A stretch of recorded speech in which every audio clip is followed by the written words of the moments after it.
John Mertin was born Mertland F. LeVar on February 18, 1901 in Seattle, Washington. He served in the Navy during World War I.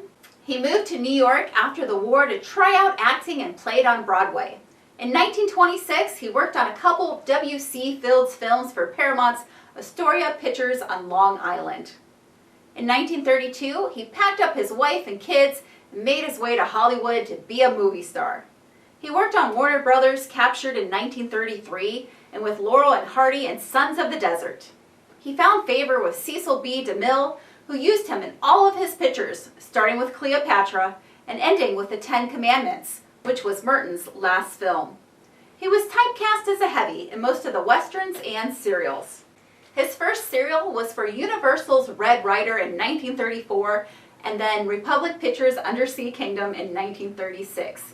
He followed that with The Vigilantes Are Coming, The Lone Ranger, The Fighting Devil Dogs, and Dick Tracy Returns in 1939. He was in Daredevils of the Red Circle and Zorro's Fighting Legion.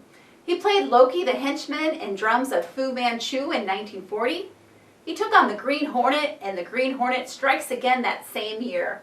His first serial for Columbia was White Eagle in 1941.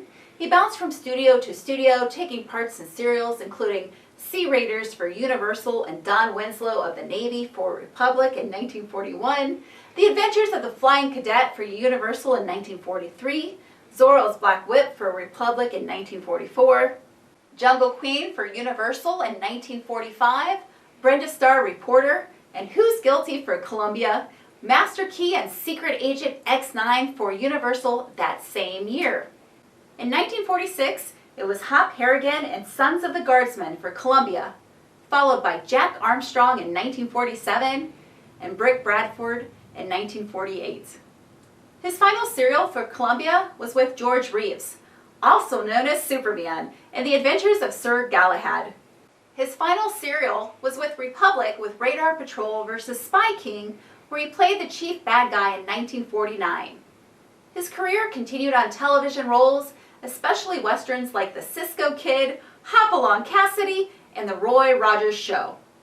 He became an IATSE technician for MGM in the mid-50s until his death of a heart attack on September 18, 1959 at his home in Los Angeles.